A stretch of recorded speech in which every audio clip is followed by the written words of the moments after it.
Hey folks, John here from AIFA Alcoholic again. Welcome back, 2023. It's been a while. Today's conversation is with Wolf.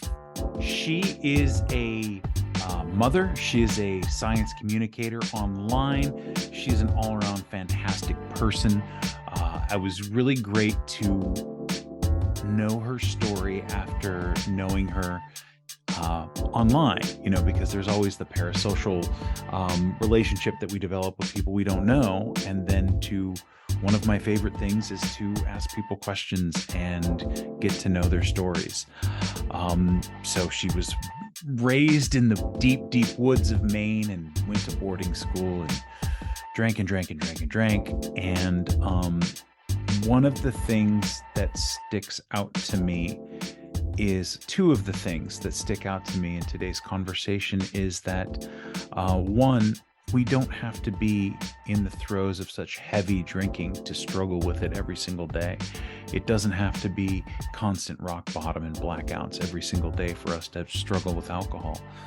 And also that compassion is really one of the most important things that we can have for ourselves and other people when we're trying to figure this shit out. So, without further ado, here is my conversation with Wolf.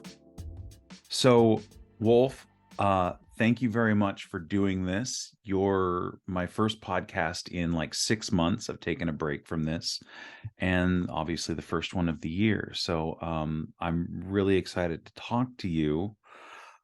Not only because I found out you were sober. You mentioned it just sort of in passing. I don't think it was like the overarching message that you were doing in your post or the video, but I was like, I've really enjoyed this person's content and their message and all that for the last 3 years. And so thank you so much for agreeing to do this. I appreciate it. Absolutely, John. Thank you so much. This is also my first podcast in many, many months. I did a lot of podcasts in 2020, 2021, and 2022. Just as a guest. Like, I do not have my own podcast and I never will because I do not care to.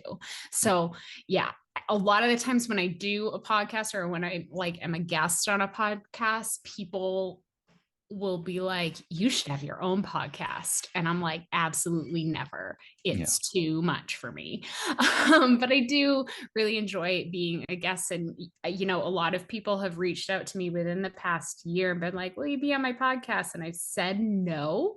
But when you reached out, I think it's just because of, specifically because of your podcasts and because of your presence in our little community of the wolf pack that we've built. I was like, yes, of course I will. I don't often I don't bring my sobriety into conversation a lot because it's just not relevant for a lot of people. And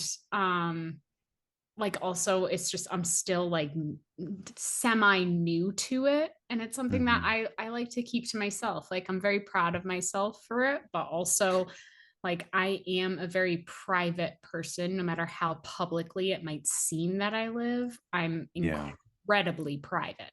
So yeah, I think the sobriety is something too that I hold very closely. And although I have in the past, been extremely public and been extremely I've been fairly explicit about a lot of the path, everything that's happened, all of the stuff, and so I completely understand about wanting to hold it a little bit close sometimes.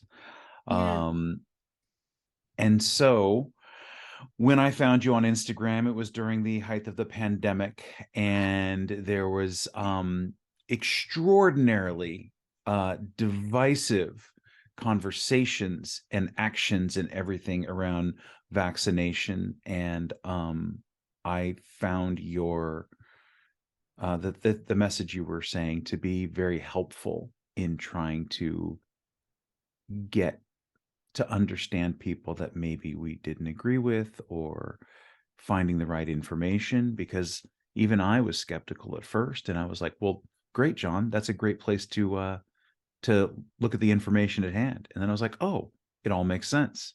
Mhm. Absolutely. Let's do this. Right. Yeah. Um, so I just wanted to say thank you for that. And, we'll talk a little bit more. It's just really important. And that there is this, I just think you found this middle ground that was really helpful to a lot Oh, of people. yeah. To be honest, like all of that work was completely unintentional to start out. Um, I just kind of like stumbled into that arena, Hmm. really having no clue what it would entail for a lot of people, myself included. But it's been very meaningful to me to be able to be part of sort of the discussion and helping people communicate science to vaccine hesitant or anti-vax communities, specifically within the white wellness community. I know that it's helped a lot within the evangelical community as well. And I'm a highly political person, and I always have been. And I think bringing all of my social justice background and understanding into it was sort of like it was very invigorating for a lot of people, but it was incredibly draining for me. It's been just like sort of a really wild, like fast progression and then super fast drop. And so hearing you say that, it's first of all very kind, and secondly, yeah, I'm still kind of in shock from all of it. So it's this weird like sort of whiplash that I've been dealing with for the past almost year now. Um and Yeah. yeah, it's I was really really vocal for a very like long time, and then I just kind of like screamed my voice out of my body, and so now I'm just kind of gaining that back. um, I think that's part of it, is that you were doing the screaming and in a way doing it for me, right? But also that is very taxing on a person in their personal life yeah.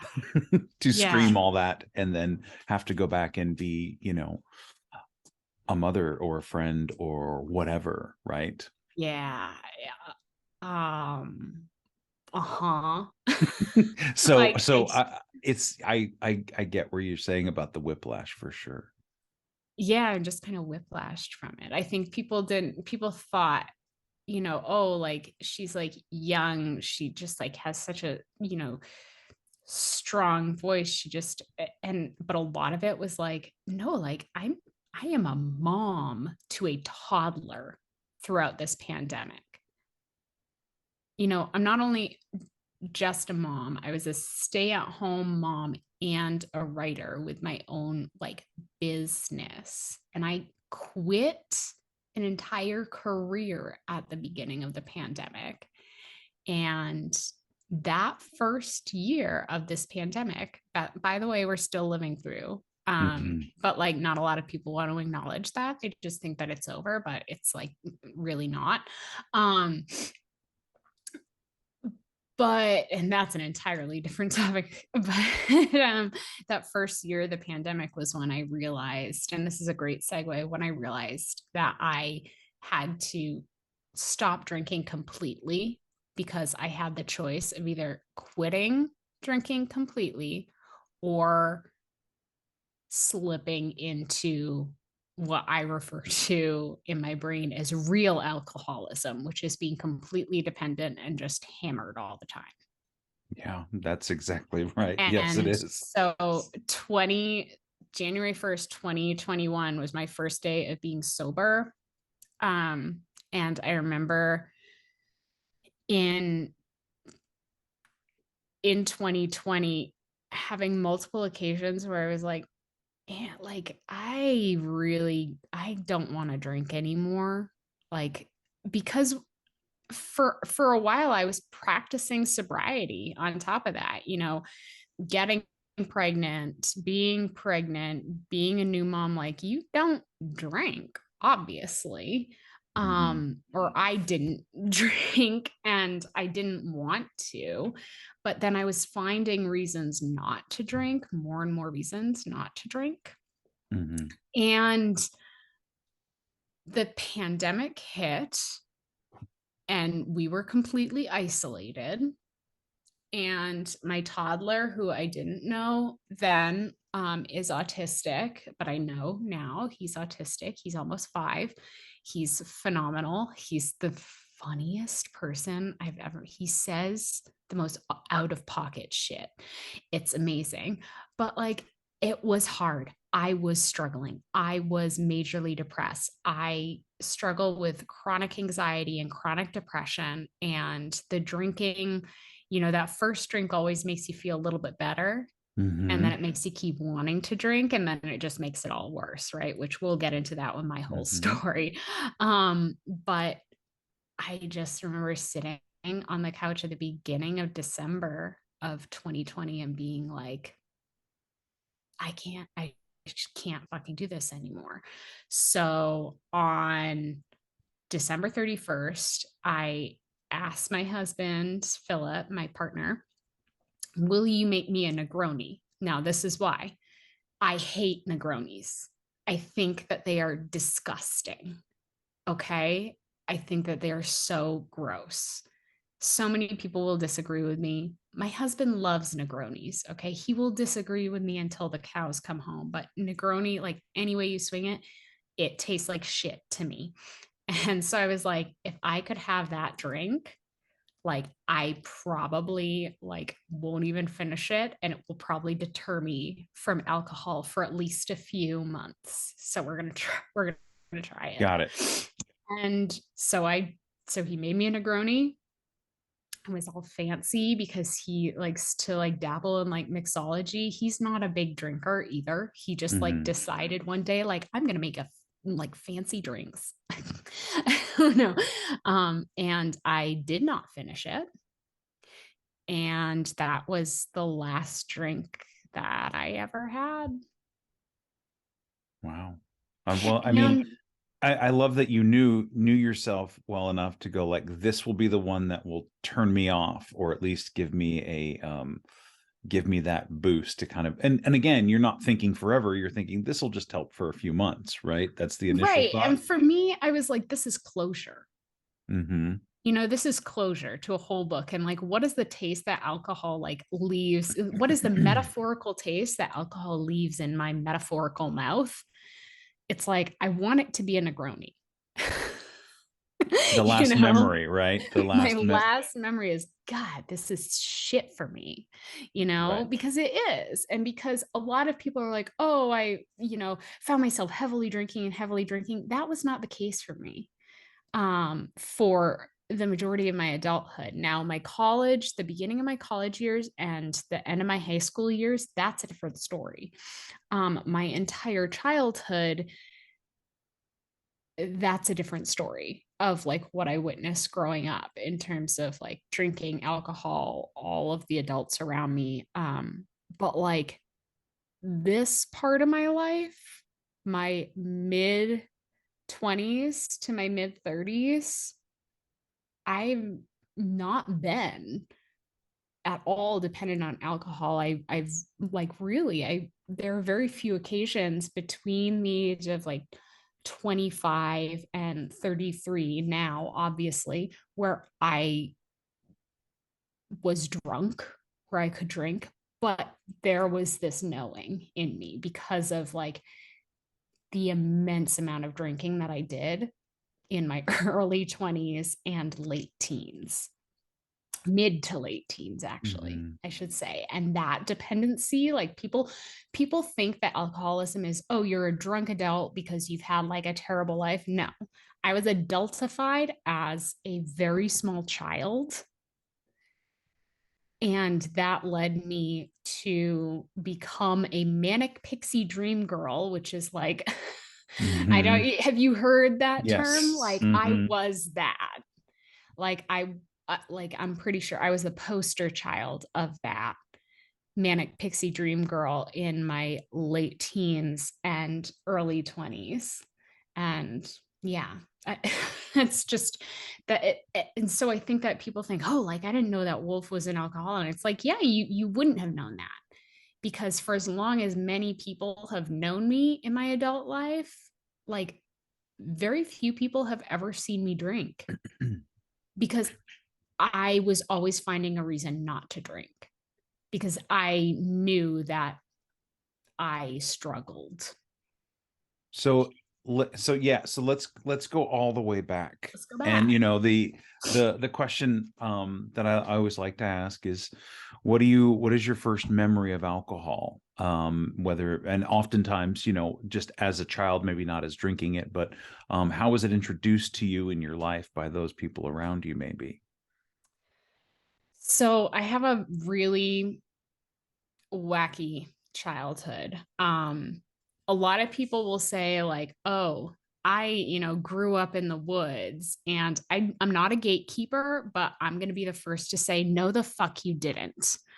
I grew up in the backwoods of Maine in an unorganized territory, 20 miles away from the nearest town, up a dirt logging road that took you 2 hours to get up in a four-wheel drive vehicle. And it was a one-lane logging road. So, like, we had Canadian loggers and truckers on that road driving 80 miles per hour, when 40 miles was considered, like, on that road, like, so fast, right?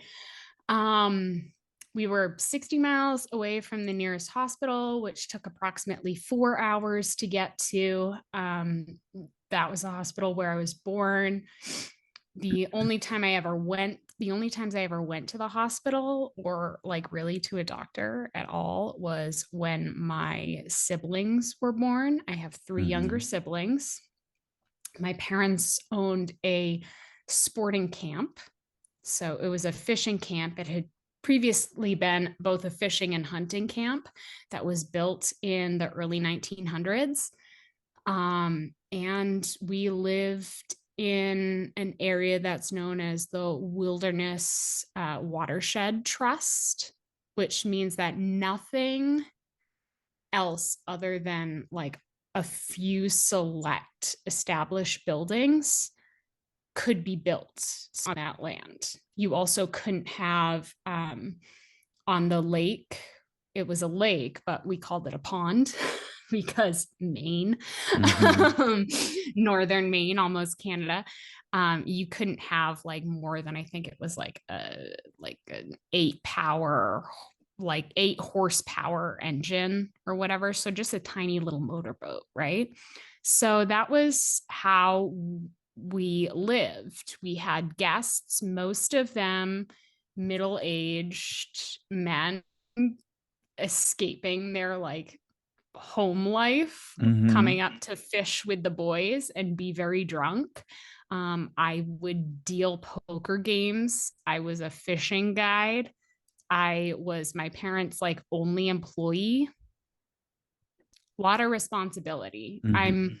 5.5 years younger than my brother, who passed away. And that's the closest age range that we had in our family. My sister, who's 23, she lives with us now.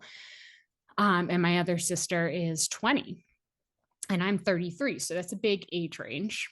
My first memory of alcohol was one of our guests, who I don't know his real name, but I called him Uncle Sudsy, holding me and accidentally pouring beer down my back when I was probably around two or three. And Wow. just like the smell of like stale beer. Mm-hmm. And like I never felt safe as a child because a lot of the adults that was around were drunk or smoking. I can't stand the scent of cigarette smoke. Like can't handle it. Like absolutely makes me want to gag. Mm-hmm. Just even thinking about it, I'm like, you know, and it's just that's a very telling environment to grow up in. My father was an alcoholic, super abusive, verbally, mentally, emotionally, and eventually physically. And I was the one who bore the brunt of the physical abuse. Um, so yeah, that's my first memory, and that's like sort of how my childhood was shaped. In order to go to school, um, we first of all, we couldn't live where we were in the winter because our roads were too long and treacherous to be plowed. So if we had wanted to live up at the sporting camp, up at the lodge, we would have had to use our snowmobile and everything to like get food, and it would have been too cold, and raising kids and everything, like I think my mom like put her foot down and was like, no, like my children will attend school at least. Mm-hmm. And so we went to school in the winter time in New Hampshire. And we lived with my grandmother until my parents procreated too much, and we ended up having to like buy a trailer like near my grandmother's house, like in the same area of New Hampshire. So like I was a bookworm. I was a very just, I don't want to say gifted, but just because I grew up around adults, I had a huge vocabulary. I grew up around a bunch of drunk adult men also. So I was very witty and like, like I could read you under the table basically. um, and knowing now that I'm most likely neurodivergent, like it makes sense that I was always the weird girl. Mm-hmm. And so in order to sort of escape this really just toxic and horrific like lifestyle that my parents had built, because we didn't have electricity, we didn't have running water up there, and I like most certainly didn't have friends. Like my friend was my brother. Right. The only friends that I had were the friends that I made at school, or like literally old men. Yeah. Like old men like to fish, old men like their whiskey, and they like to smoke cigars, and they like to play cards, and they like to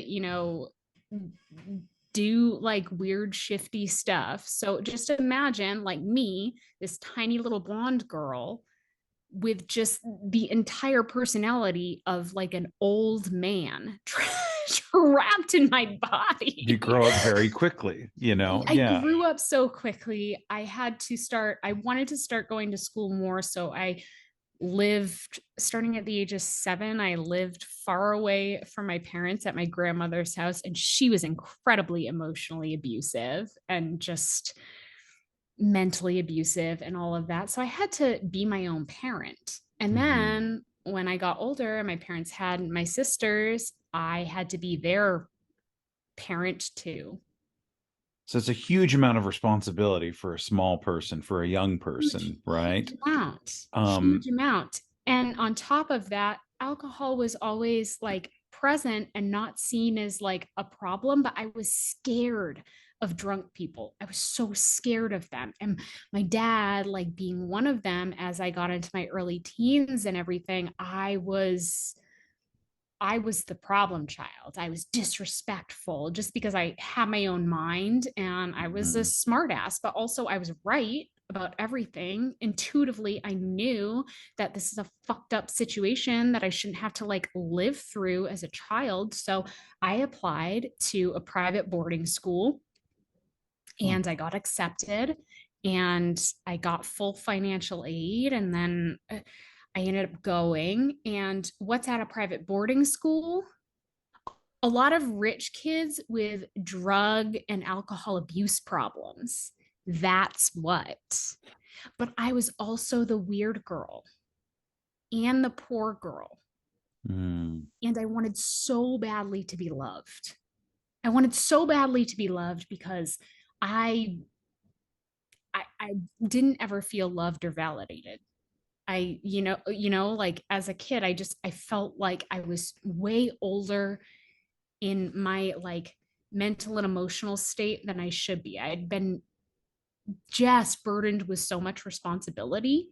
And Mhm. so when my parents finally separated, it was because my dad was drunk. I got sick of him calling my mom a bitch.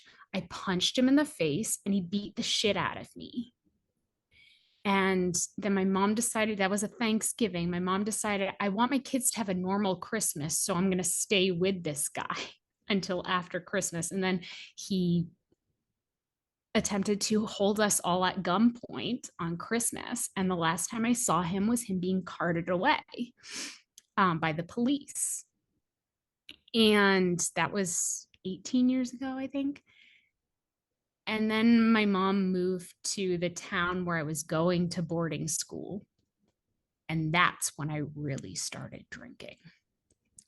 Because for the first time in my mom's life, she could drink because she wasn't pregnant and she didn't have to be the only sober parent for her kids, but she needed a drinking buddy. And that was you? It was me and all of my friends. So on the weekends, because I was still a boarding student, we would go to my mom's house and we'd get hammered and we would party. And my mom, her whole thought was, well, at least they're doing it in a place where they're safe. She wasn't necessarily buying us alcohol, but she wasn't like prohibiting us from doing anything. Mhm. And she was so cool about it, but also like it was so fucked up. And also, my friends and I were raising my siblings, like driving them to school, like That's right. like You've still got driving kids. them to the Yeah. doctor because my Yeah. mom was a single mom who had to work 3 jobs, and then in the summers I also had to work 3 jobs, and so I was just partying. I was just hammered all of the time, pretty much from like 17 until I was 20. I was an alcoholic mess, and there was one point where I knew that this was not good for my siblings to see me like this. And it was my first year of college. I really went off the deep end. I didn't have any money. I'd run out of meal points. All I had was a bunch of Jack Daniels and one of those giant Costco bags of Skittles. Mhm. And that's what I lived off of for a month. And when my mom came to pick me up, I already knew that I was going to be transferring to CU Boulder, the biggest party school. Mhm. I already knew that I was going to be doing that. My aunt and my uncle lived out here, and I had decided I knew that I needed to like not be present for my siblings. I knew that I was going through something, Mhm. and I didn't want them to see me devolve into the mess that I became. So that summer, I started. I was really drinking like a lot and really partying a lot with my friends, and that's when I started to get like really physically violent. And like my friends would have to like lock me in a bathroom or tackle me because I was getting so drunk that I was reliving all of the physical and mental and emotional trauma that I experienced at the hand of my own father, and all of the responsibility and all of that like anger that I had tamped down for so long finally had to permission to come out when I was drunk because I was out of control. Yeah. Because a lot of the time people, and a lot of people don't realize this, but when you're adultified as a child, you come up with systems of control, not just for yourself, but for everyone around you in order for you to stay safe. And anyone who knows me like intimately knows that I have major control issues. Like, I am a very controlling person, not in like a like you will do this kind of way, but just like it's little things. Like, I'm always emotionally monitoring everybody. I'm always making sure that we have like a plan. I'm the planner. I'm the nitpicky. Like, I notice the minutia, Mm-hmm. and that's because like I had to growing up to survive for me and my siblings and my mom, you know. I know exactly what you're talking about, and I do but I do very but similar when things. but when you're drunk, like blackout drunk, you're not there, you're out of control, and it feels so good. It feels like the best until you wake up in the morning and you have a blinding hangover and you're puking everywhere, and um people are telling you stories, but when you're young like I was, it's funny. Yeah. Like, it's funny because you're the party girl and you're like the cool girl. And let's get this straight, I wasn't the cool girl, but I certainly felt like, oh man, like I got plastered. Like, that was fucking hilarious. And I also felt like, oh, like I'm a good time. I'm so much fun. People will love me, like boys will love me, girls will love me. Like, I'll finally get that male validation because I have daddy issues. I hate that term because it's like the only one who had issues was my daddy. Right. Okay, like let's just get that straight. Mm-hmm. But like I just so badly wanted to be the like mystical like manic pixie dream girl, so I became that. And the more that I like got into my early college years, the more I was like making myself into a caricature of myself through my partying habits. And like then it felt like I could escape. And the funny thing is everyone's like, oh, like, so you were pretending. Yes, but also I was getting a degree for being a professional pretender. I have a BFA in theater performance, everybody. And if you have ever been to a theater kid party, you know that that is some fucked up shit that we do there. Okay, I was there's, in technical theater. I didn't actually. I did a couple of one of acts, course but you were. Of but I, course you were. So yes, you know, baby. I've been to those parties. Yes, We got wild, don't yes, we? yes, yes, very much so. Yeah. So this is so you have found a way to not only ex like when you were talking about reliving the trauma from your father and the abuse and stuff like that because you could now cut loose and you were recreating it, I think was the word you used. And I used to do something similar. I'd get drunk and I'd get into arguments with, my girlfriend at the time, and I would hit myself. Like I would take my fist and I would punch myself in the head. Same. And later I found out what that was, obviously talking to a therapist, and he's like, well, so did your father hit you? And I said, yeah. And he's like, well, you're repeating that. You're doing that same exact thing because that's what when you get angry or sad or start crying or yelling, that the so you're just putting the abuse back in there. That wasn't enough, obviously, to stop me from drinking. There was still plenty to do, but you do that, so on and so forth, and you're blacking out. And so this is college. But you said Skittles, Jack Daniels, you have this moment of like this epiphany that your younger siblings don't need to see this. Yeah. It's something. What was the moment or the evening or the day that changed that? Um, I was incredibly hammered, but doing my homework.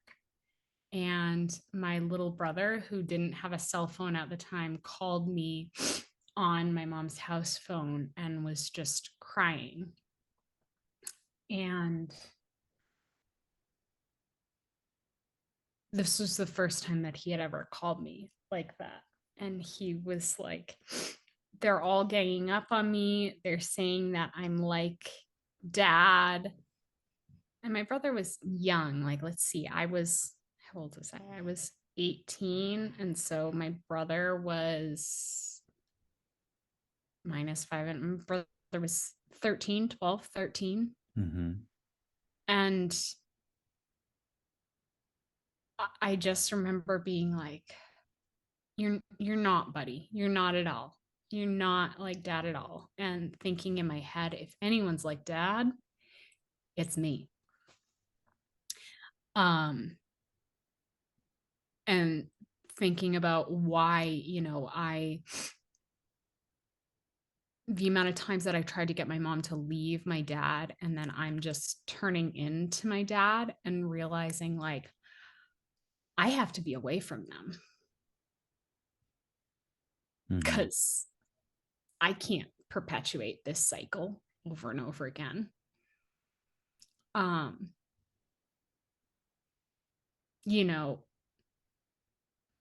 That's a really hard thing. I started looking for options, and I went out to visit my aunt and uncle in Colorado, here in Colorado, where I live now. And I toured CU Boulder, the University of Colorado at Boulder. And I remember sitting in front of the theater building and looking at the mountains and looking at the like really cool campus with all the flagstone and being like, yeah, this is where I belong. Like, I feel like I can figure my shit out here. And in a few ways I did. Through trial and error. Mm-hmm. I figured my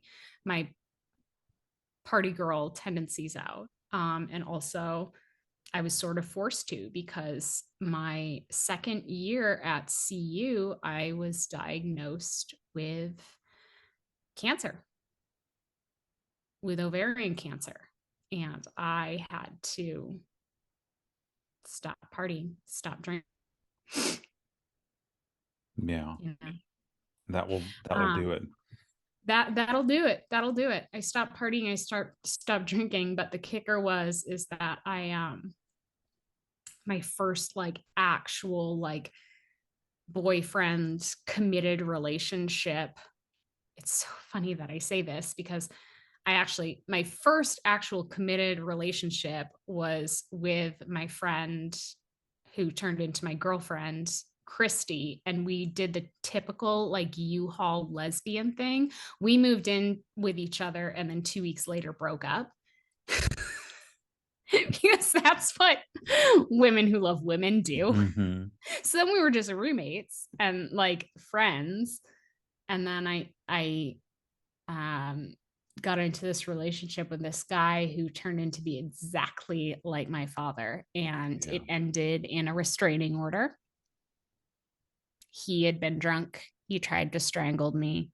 But I was so victimized that I was still like trying to desperately maintain whatever relationship I could with him, even though like he had gone through all of my chemo with me and everything like that.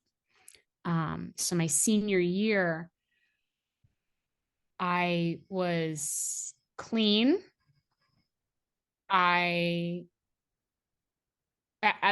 Actually, no, I wasn't clean. I shouldn't say that. I was a wino. I was drinking a lot of wine.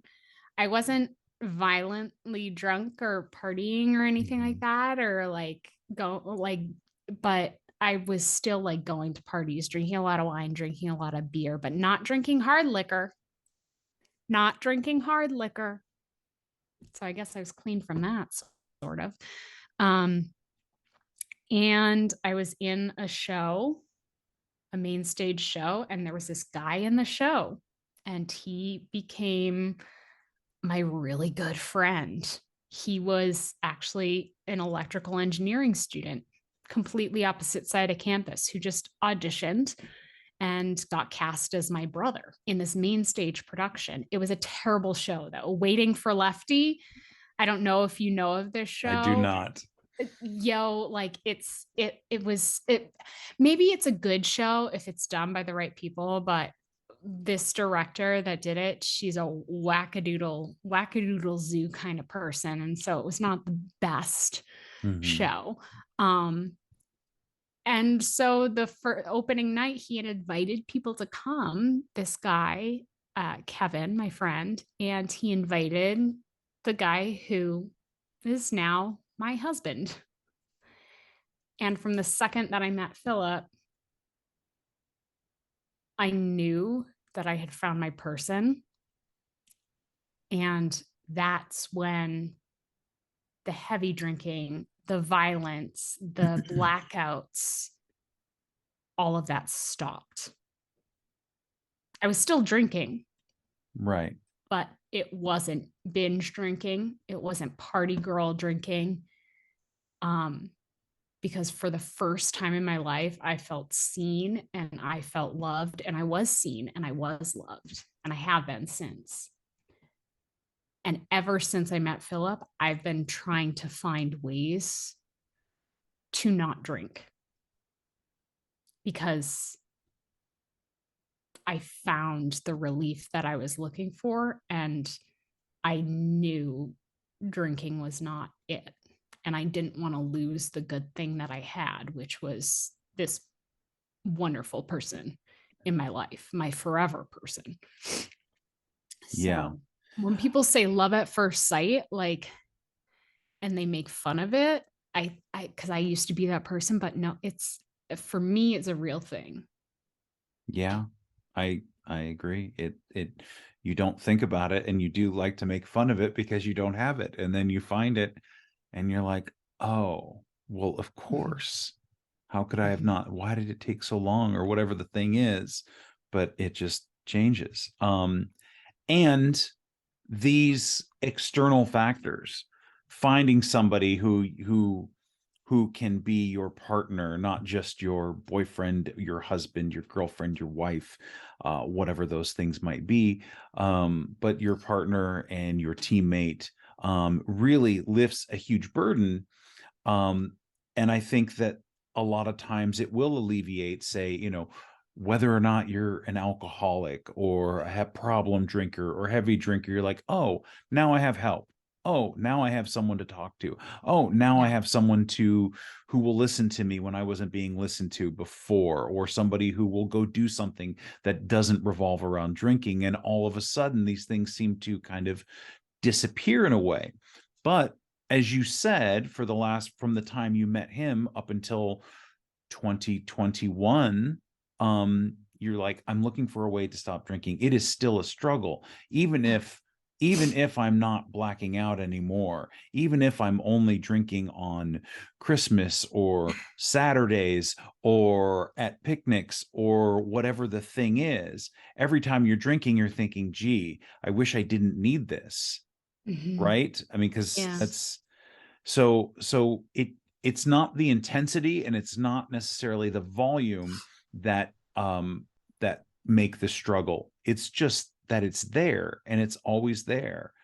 and And and and it's the culture. It's the culture. It's mhm, so pervasive in our culture, and especially when you become a mom. wine mom. Yeah. That's a whole thing that I never dove into. But, Mhm. Philip has, my partner, my husband, Philip, he has this really great saying that has always stuck with me, is that, and he's like, oh, my dad always says this. And it's that first drink, that's as good as you're going to feel throughout the rest of the night. So just stop there. Mhm. Yeah. And so, like, he has a one drink rule.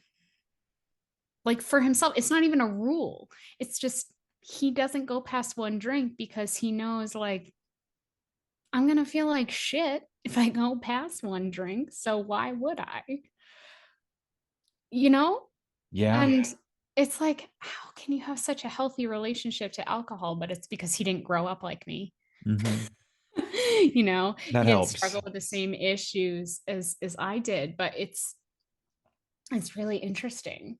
So yeah, I meet Philip, and then they like move to Chicago, do all this stuff. I don't need to tell the whole history. Um, but basically I propose to him, we get married, and at my wedding, the night before my wedding, my brother gets blackout drunk and pukes everywhere. Now, this is very important. My brother was a Marine, and he, just like me, had a really fucked up childhood. He remembered it all, lived through it all. And I started noticing the same pattern that I was going through happening with my brother. But I didn't know what to do about it. Um, and so I just kind of figured he'd be like me, and he'd like, it would work through his system. It wouldn't be an issue. Fast forward, my brother comes out to visit when Philip and I were trying to conceive. And it was just me and my brother for like a full week. It was right after he got out of the Marines. He was so happy. He was about to start um, diesel mechanic school, and auto mechanic school, and he was just so like, there's a different part of him. And so we were having beers and everything every night, but we weren't getting like hammered or wasted. We were just having like a really good bonding time. Hmm. And then we went on a camping trip with Philip's sibling, my sister-in-law, and her now husband, and Tucker. And that's actually, this might be TMI for some people, but that's actually when we ended up conceiving is on that camping trip. Hmm. And it's because I was ovulating and I was like, I really want a baby. And Tucker was like, oh, I'm gonna set my tent up right next to yours. And I was like trying to like get him to not do it, but he kept like trying. And I was like, finally, I was like, Tucker, I'm ovulating. Philip and I are doing it tonight. Do you want a niece or nephew or not? Do you want to be an uncle? And he went all the way like a mile away and set up camp. Okay. Nice. Yeah. But that's Give you when we your conceived. space. Right. And then, that winter, like we had our last family Christmas together. And I started noticing some things about my brother. And I was like, And of course, I wasn't drinking because I was pregnant. And Tucker and I were there was something between us. There was some tension there. And then I had Indigo. Tucker came out to visit, and he had a complete manic episode. But there was nothing I could do because I was a new mom. And I basically like sat in a room with him and said, listen, like, I I can't be this person for you anymore. Like I can't be this support for you anymore, or at least right now. Like I'm dealing with my own shit. And he was drunk and manic and not talking and just like shaking in a corner. Hmm. And I was worried. And the next day we had this huge fight, and then we left on like, oh, he left and we were on okay terms. And then 3 months later, he died by suicide after drinking heavily in a casino with a bunch of friends. Um, and they stayed in the casino hotel, and he hung himself in the bathroom.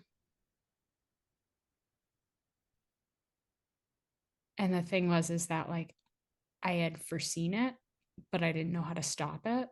And first of all, I was not drinking because I was a new mom. And second of all, I was a new mom. But the more stories that my cousin and I pieced together,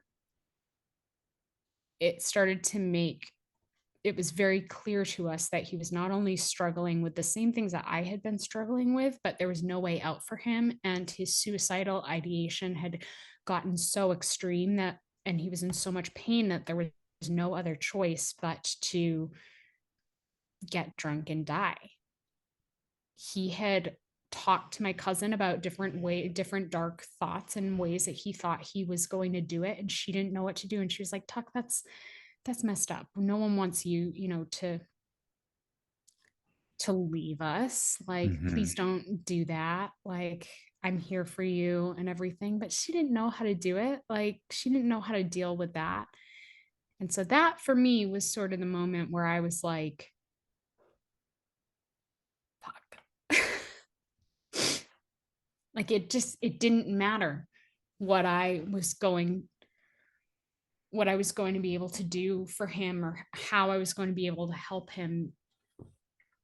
It didn't matter at that point. And losing literally the only person who I grew up with, who knew me as a kid, who grew up alongside me, was a huge, just like, wake up call to me. And that's when I really started finding ways not to drink. So for a lot of people who don't know this, I was a yoga teacher and I led trainings. And with every training that I led, I would practice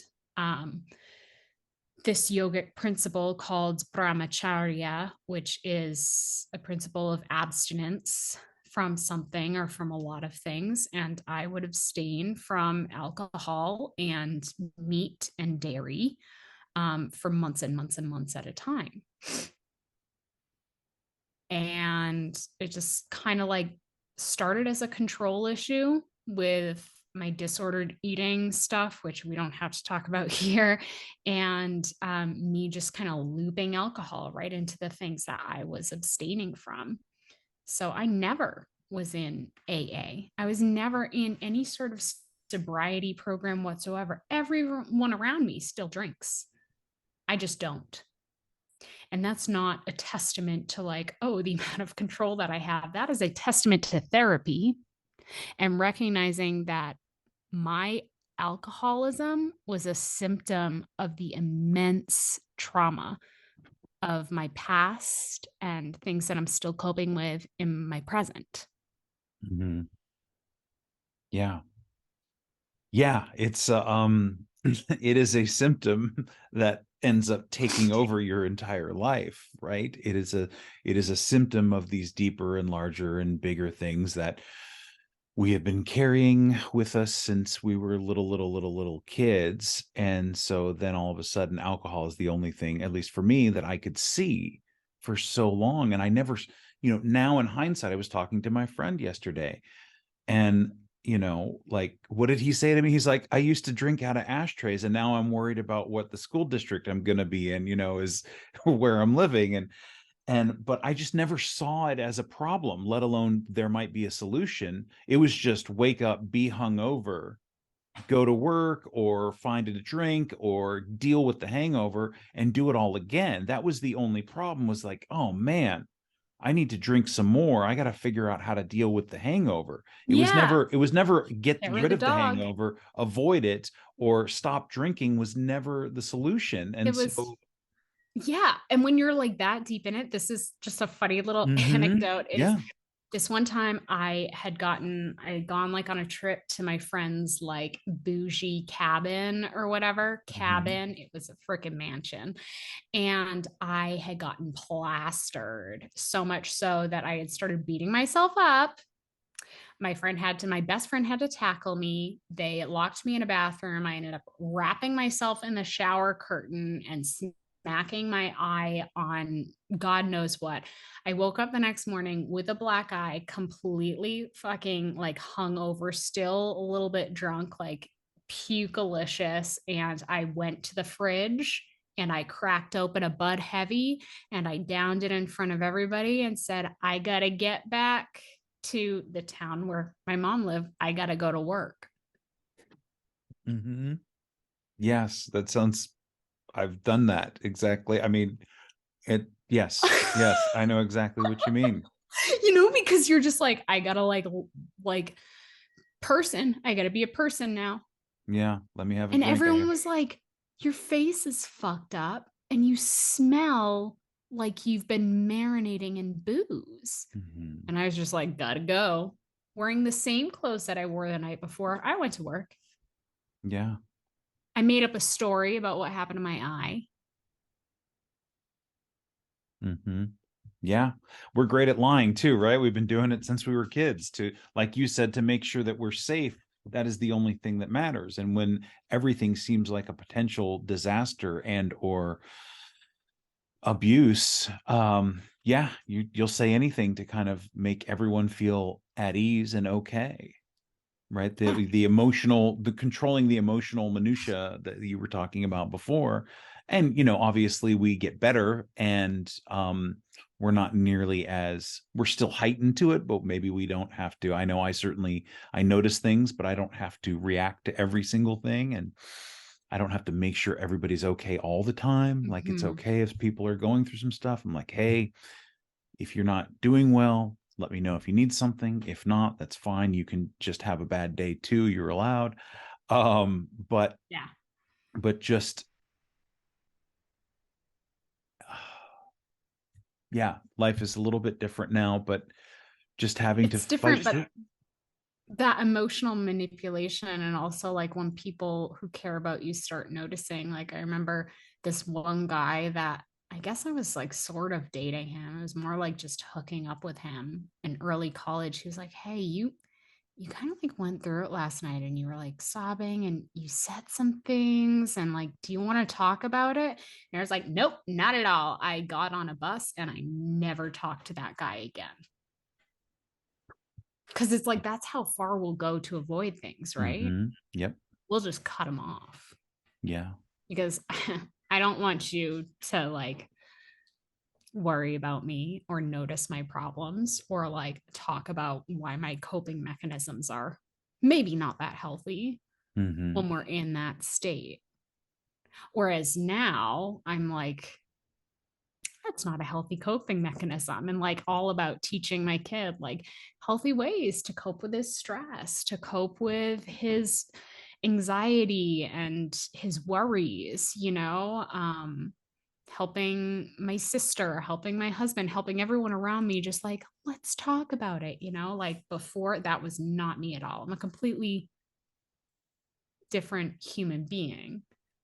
Instead of partying and like just having a good time and sort of overwriting these feelings and bypassing all of these feelings with alcohol, with partying, with pill popping, even. Um, you're the look on your face, pill pop. You're like, Yes, no, well, that was actually, I started on my dad's pain meds before I ever started drinking oh, pain at meds, like I 14 or whatever, mm. swiping muscle relaxers. So yeah. Oh, you did that. That's hardcore. And that was that was before I really started drinking. That was because it was easy, it didn't stink. You pop a pill at school, you're high as a kite for like an hour, two maybe. It was That fantastic. warm, tingly feeling. Yes, right after geometry, going into driver's ed, it was no big deal. I wasn't, I was, it was a class I thought I could just throw away. I didn't need to pay attention at driver's ed. I'll figure that out. So I was just a sloppy mess for an hour on a muscle relaxer at 14 years old. So yes, pill popping. I'm aware of that one too. Um, when you talk about coping mechanisms and you make a decision on, the January 2021, what's interesting to me is I need a program, right? My life was chaos and I didn't have much of anything. And the one that I found and the one that worked is the 12 step that I practice Oh constantly yeah. every day. And so when you talk about coping mechanisms and what is the change and what do you do daily, weekly, whatever, from January 2021 that you didn't do before that helps you in those moments? Do you still have those moments where you're like, gosh, I'd really like a drink? I'm feeling miserable. A drink would really help me right now. Um, and knowing that, John, the night before you messaged me, mm-hmm, a thought popped into my head. I've been sober for 2 years now. I bet I could go back to just like having one or two glasses of wine Mm, because I had one of those non-alcoholic wines. My mm-hmm, sister-in-law brought them over because she's like, they were doing like no drink, whatever, like they weren't drinking or mm-hmm. whatever. Um, and I was like, oh, I'll try some of this. Like it's non-alcoholic. And I was like, oh, I miss the taste of rosé. Wow. Yeah. And so you quite literally that thought went through my head and I pondered it and I was like, I'll come back to that. And then I got your message the next morning and I was like, this is a fucking sign. Really, my biggest reason is my kid. Yeah. When Yeah. you have a young child and when you like I have lived through every second of this kid's life. First of all, because like we didn't have another choice because of COVID lockdowns and all of that. But second of all, because I'm pretty sure he's going to be my only kid. And I'm happy with that. Okay. Like Mm-hmm. being the oldest child of four kids, like I've yeah, I'm really happy with just having one. Right. Yeah. Okay.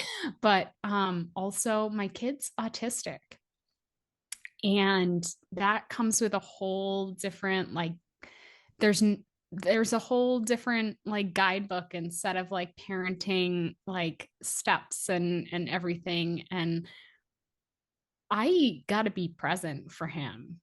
He's the reason why I survived my brother's death, my brother's suicide. Like he's the reason why I am still here. And as cheesy as that sounds, and I know and I'm crying now. I know so many moms are like, oh, my kids are my everything. Like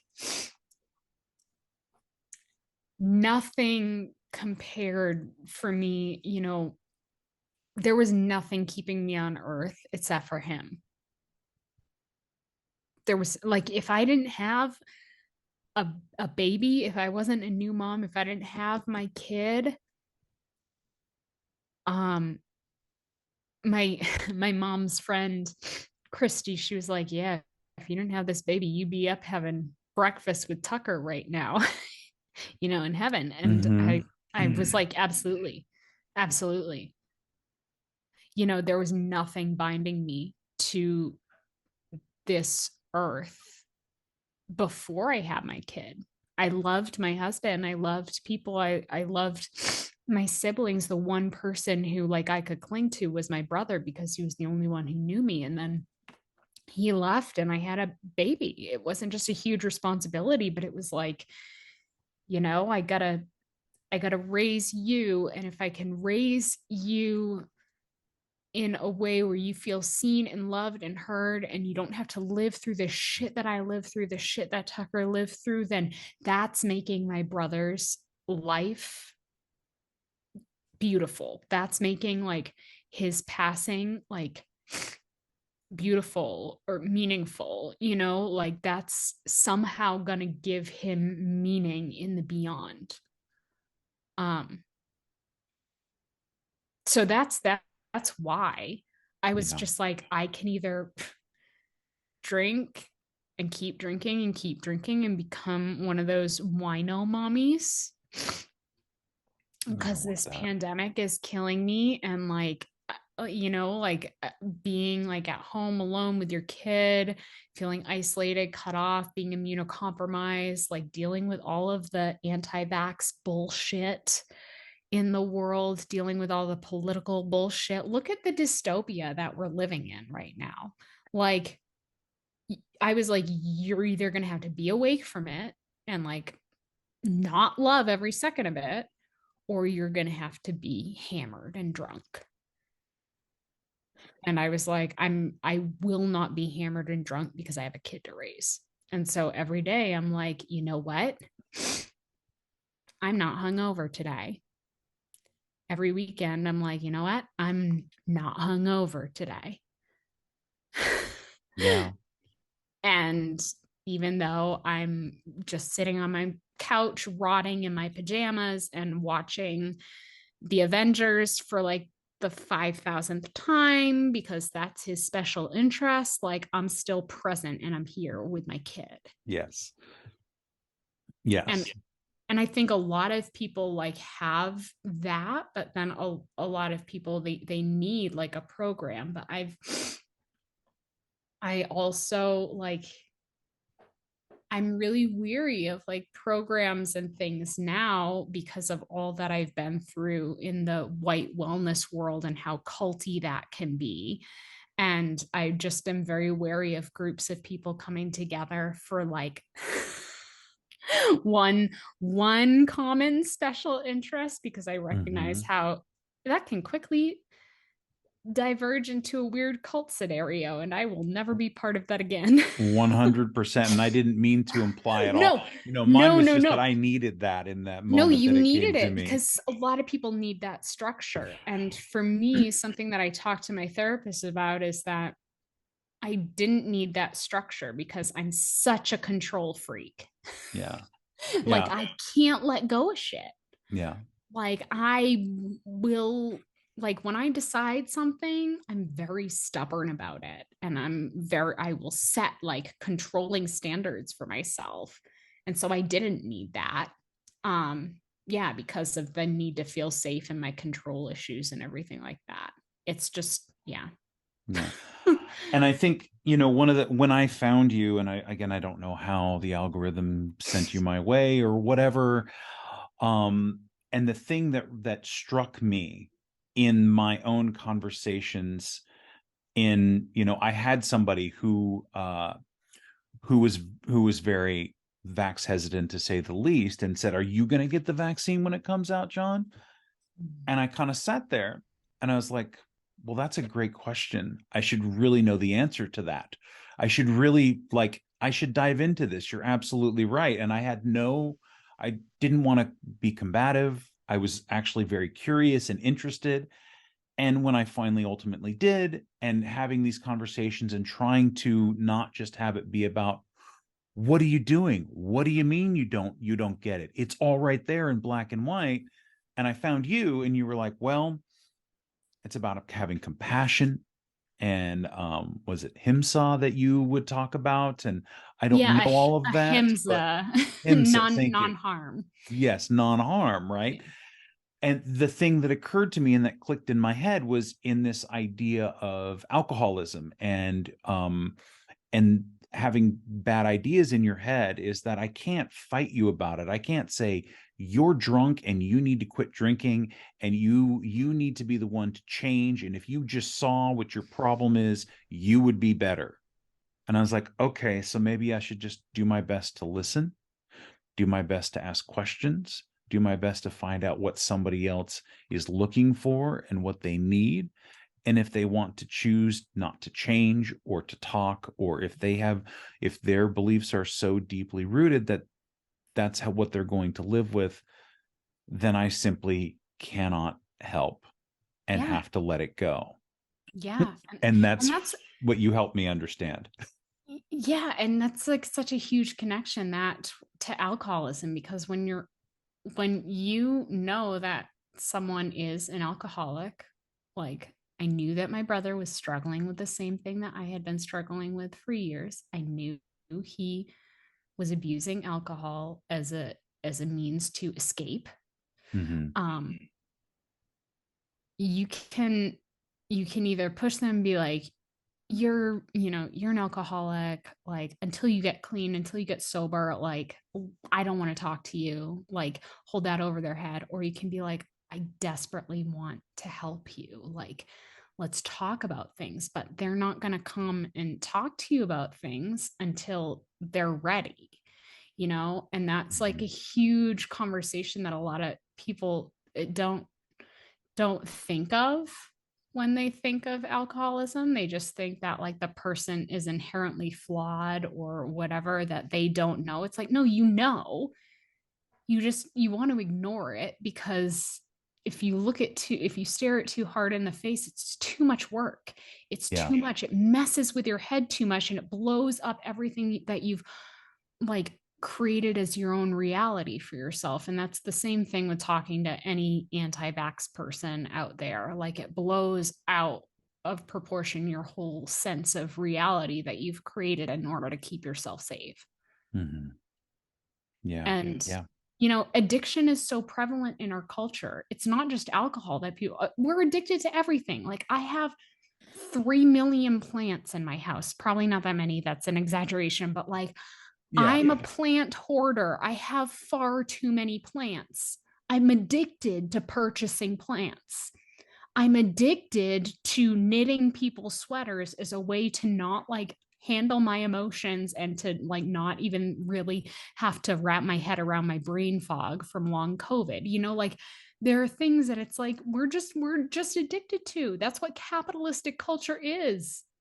It's helping us Addiction. feed our addictions. Yeah, it And really you is. can look at it for what it is and be like, I'm going to abstain for everything. Or you can just say, like, what are the addictions that are truly harming me right now and making it so that I'm not a functioning human being? Mm-hmm. And you can like amend those. But like, so I guess to answer your question from a while back, like, what was it that like helped you fight that addiction? Well, it was more addiction, John. I started buying plants. Okay. Mm-hmm.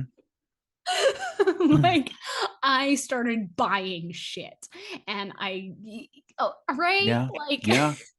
I started running until I hurt my foot and I couldn't run anymore. And then it was 18 months with a nerve in the bottom of my foot screaming at me. And like, I'm now back on it, but I realize now I cannot, I'm an obsessive person. yeah, We're all yeah. obsessive on something, on some level. Yeah. We've all got it. And for neurodivergent people, like for my son, for me, for my sister, even for my husband on some levels, like there's always that like one special interest that like we can never get enough of. Mm-hmm. Okay. For my son, it's like Avengers, anything. I have so many action heroes, like everything is Avenger in this house. Everything is also Pokemon in this house because Mm-hmm. of my husband.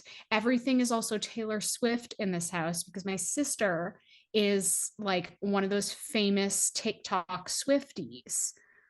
And she is like hyper fixated on Taylor Swift. I love it because I love Taylor Swift. I love Pokemon. I love the Avengers. I'm a book nerd and a plant nerd. I am obsessed with researching things, like obsessed. Like, I will deep dive into things and become an expert in that topic, like a quote unquote expert, just from the amount of research that I do. That's the type of like obsession and addiction that I have to the things that interest me, and that we all have to a certain extent to other things. Yeah. But when it's with alcohol, with any sort of drug or pill or anything like that, like, it's just it's a different ball game, right? It has the potential to kill us and destroy us. Yeah, Plants and Pokemon don't usually do that. I know. Unless you have so much stuff that you just end up drowning in it, Right. like in Harry Potter when they like they like touch the thing and it multiplies and they're Mm-hmm. like drowning and like burning from all of their. Yeah, I am afraid. Like, you see my basement. I only see a couple, but Yeah, you only see a few things because most of it is like toddler eye level. right. Um, so I don't want to keep you for too much longer. I thank you for your time. But so advice on sobriety, on recovery, on simply being able to quit drinking, to quit struggling. Like what advice might you give to somebody who says, "Hey, I don't know if this is even my problem, or maybe I should quit, or how would I even start?" Give me a minute. um I take this very seriously. You may or may not know, but I was an advice columnist for a couple of I years. I didn't know that. Yeah. So I take giving advice very Well, serious. yeah, and it doesn't need to be like Yeah. grandiose, or it can be simple. I'm always curious, like if someone says, "Hey, Wolf, I'm thinking about quitting drinking, but I'm not really sure how to go about it." My advice is this: no one other than you is going to know if your addiction is ruling over your life. No one other than you is going to know whether alcohol is a huge problem for you, because they aren't you. They aren't living in your brain, they aren't living in your body. They don't have access to all of your past traumas that your somatic and your nervous system hold. They don't have the same like chemical shit going on inside of them as you. The only way that you're going to be able to do it, to get sober, to overcome addiction, whatever that addiction may be, is to know yourself and be really, really honest with yourself, and either seek help externally, through a 12-step program, or find your reason to not do it. I didn't seek help externally because I have issues with asking other people for help. Okay. Mhm. I'm a do it yourself kind of gal, right? I'm the person that's like, I'm not going to hire somebody to build a fence. I'll just do it. Fun fact, I'm in the middle of doing that right now. I don't recommend. No.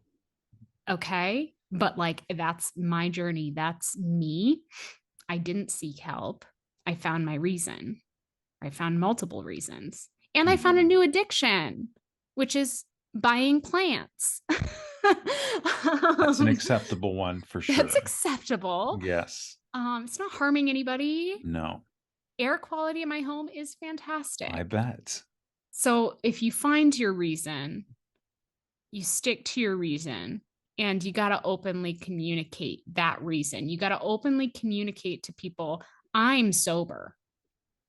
And it's none of their business, really. But like, if they want to be in your life, they got to know. It can't be this like hush hush, like secret. And I know that that's really hard. I know that it's really hard. Anyone who's struggling out there, if you're listening to me and you say, how do I like not drink socially? If you have social anxiety like me, it feels impossible. I would say get some sugar. Get a sugar addiction.